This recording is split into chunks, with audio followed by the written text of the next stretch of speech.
Assalamualaikum warahmatullahi wabarakatuh. Kami dari kelompok 2, kami di sini untuk membahas tentang analisis isu yang terkait isu global. Kami mengambil salah satu isu dari 3 isu global, yaitu yang pertama isu radikalisme dan terorisme di Indonesia, yang kedua isu ketahanan energi di Indonesia, dan yang ketiga itu isu kesehatan di Indonesia. Nah, kami mengambil yang menurut kami isu yang paling mengancam dan berbahaya menurut kami, yaitu adalah kurangnya aksesibilitas pelayanan kesehatan desa untuk masyarakat. Identifikasi dan deskripsi. Yang pertama, jarak yang jauh.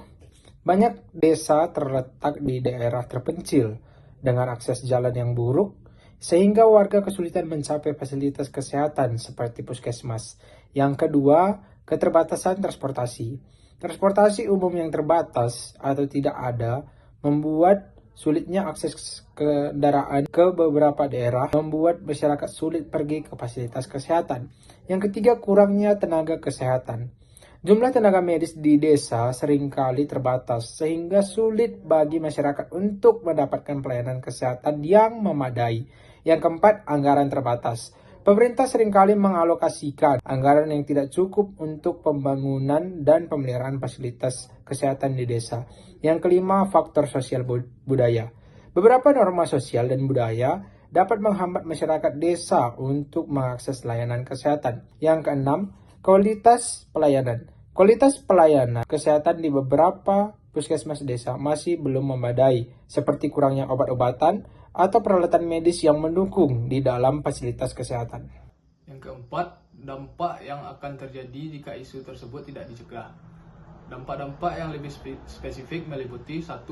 Peningkatan angka kematian ibu dan bayi, yaitu kurangnya perawatan prenatal dan pasca persalinan yang layak dapat meningkatkan risiko komplikasi selama kehamilan dan persalinan, serta kematian bayi baru lahir. Yang kedua, peningkatan penyakit menular dan tidak menular.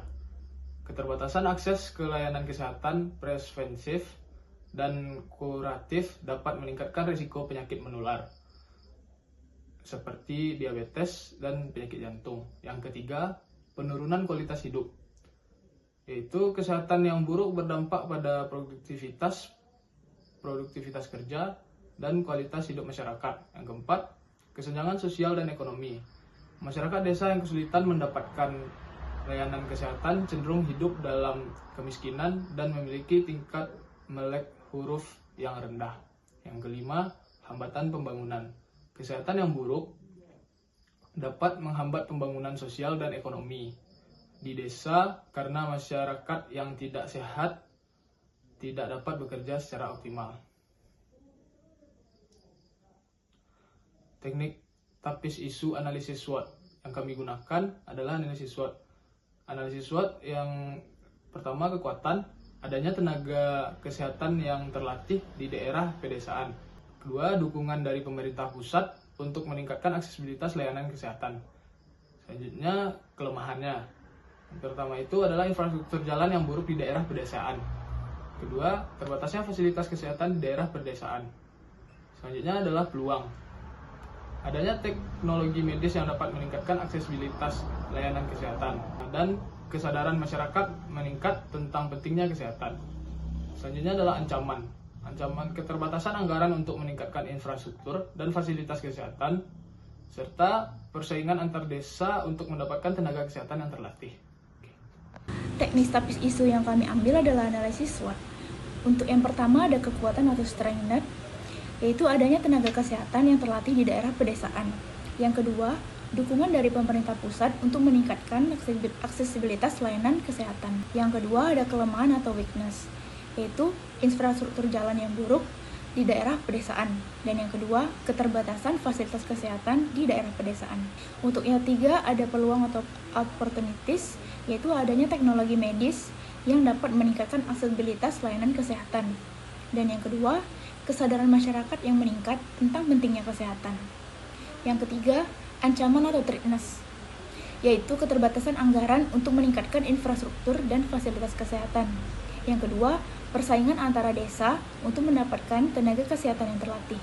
Selanjutnya, ada rekomendasi upaya pencegahan atau penyelesaian. Yang pertama ada melalui SW, yaitu meningkatkan penggunaan teknologi medis untuk meningkatkan aksesibilitas layanan kesehatan di daerah pedesaan. Yang kedua, melalui ST, yaitu membangun fasilitas kesehatan yang lebih baik dan meningkatkan infrastruktur jalan di daerah pedesaan.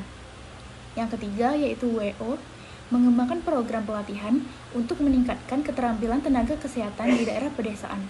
Dan yang terakhir, melalui WT, yaitu meningkatkan kerjasama dengan organisasi lain untuk meningkatkan aksesibilitas layanan kesehatan di daerah pedesaan.